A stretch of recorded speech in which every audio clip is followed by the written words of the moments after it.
Good morning, everyone. I hope that you can hear me. I feel like I'm screaming. It's so early in the morning for me.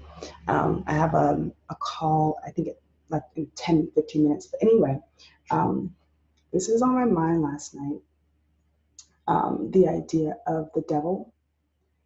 And apparently, according to one of my good friends, part of my purpose is to go and experience things so that I can come and report back. It's not a very glamorous way to live. I don't like it, but that seems to be the case because it wasn't too long ago where I had a situation that I didn't understand, and it um, it took me a long time to figure out what was going on or what happened, and just trying to gain an understanding for it.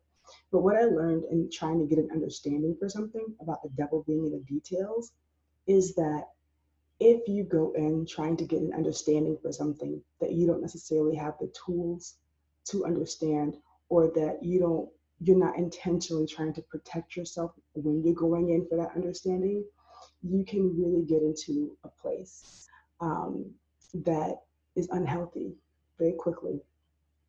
And what I'm learning, like watching a lot of my friends and family, especially online, is that because we don't know what's going on right now, people are like constantly checking their phones, trying to figure it out, moving things, figuring out, well, should we do this or should we do that? Or who did this? And is the virus real? Is it this? Is it conspiracy? Is it whatever? When they say the devil is in the details, this is kind of what people are talking about. The more you try to pull yourself in to understand something that you don't have the tools for, there's folks out here trying to do math and science they were never trained to do, right? Trying to figure out what's going on. You'll pull your energy into a place of worry. You'll start spinning your mind, your wheels get out of control, your body will begin to respond. So, your regular junk food habits that you have in a situation where you're just home, watching TV or whatever, start to become toxic. So, I don't know if y'all ever remember that feeling, or even if you have it now, but I know when I used to come home from school, I would get really excited and I'd sit down with like my salt and vinegar chips and some Mari or some Jerry Springer or something like that and be like, yeah, this is great. And I started to feel queasy after a while, a couple hours of music videos or whatever. And I didn't know it at the time what it was. Now I understand it. If your energy level, like say you're right here, right? And the stuff that you're consuming, information, food, people even, is like down here, um, your body will try to match. If there's a disconnect between the body, mind, soul, heart, they will try to match each other. They're trying to create an average place for you to survive, essentially.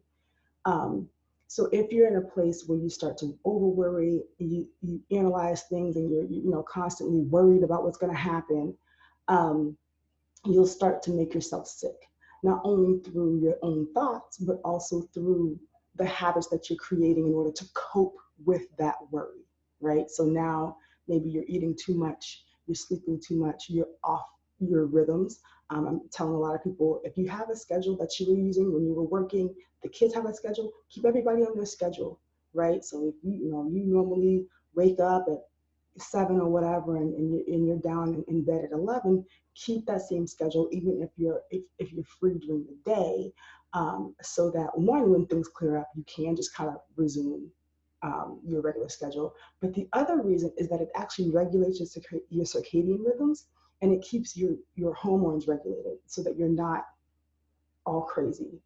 So there's a method, like there's a reason for that madness.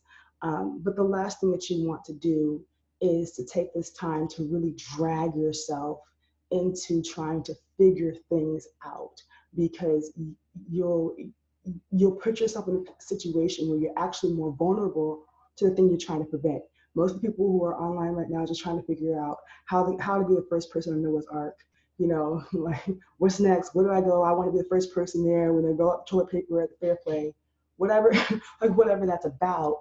And what'll happen is, if you're constantly in this place and you're pulling yourself down and you're making yourself sick, even if you do get that message early, you'll be too lethargic, too foggy in the mind to be the first in line anyway.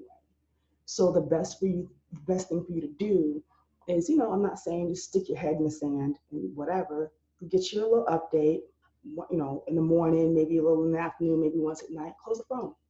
Done. Right?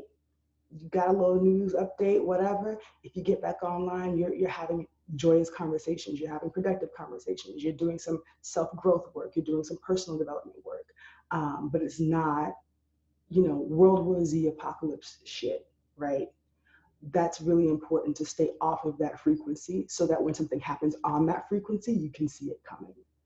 Um, and just really understand what it is that can happen um, when when we lean on our own understanding. So I think that's about it. I mean, the other thing I did want to say is that there is, and I'll talk a little bit about this in class if you decide to take class with me on Saturday. Uh,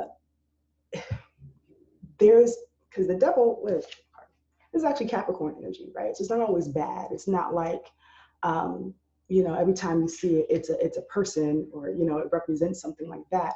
The devil can also be the devil in those details. It can also be very rewarding if you go in there with protection, right? It's sort of like the story of the knight in shining armor going after the Holy Grail, right? Before he goes to deal with the dragon, he put on some armor, gin himself up a little bit. He's been sword fight training, doing whatever his jujitsu thing for, a couple decades to prepare for this, so that he can pull that Holy Grail of truth out of the dragon's lair when he goes to fight this dragon. So it can actually be very good, especially if you're using it for self-inquiry or self-development, and you're trying to figure out why you have certain toxic cycles or why you're in certain places. That's a really good thing. But again, intention, preparation, protection, right? Those are the three things. And I'll see if I can have a couple of friends. I know that there are some people that I do know who specifically deal with these shadow or darker energies and negotiate with them in that way to kind of to understand truth, to really negotiate in some cases on our behalf. It's not always bad, but I just wanted to remind people that for the most part, what we're doing right now is not good. It's not intentional. It's not protected. We're not prepared.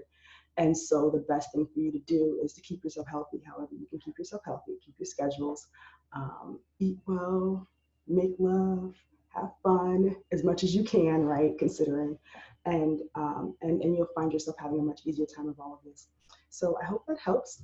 Again, I'll be putting out the information for the class on Saturday in a few hours. I got a work call, and then I'll get on that. So, all right, you guys have a great morning. I'll talk to you soon.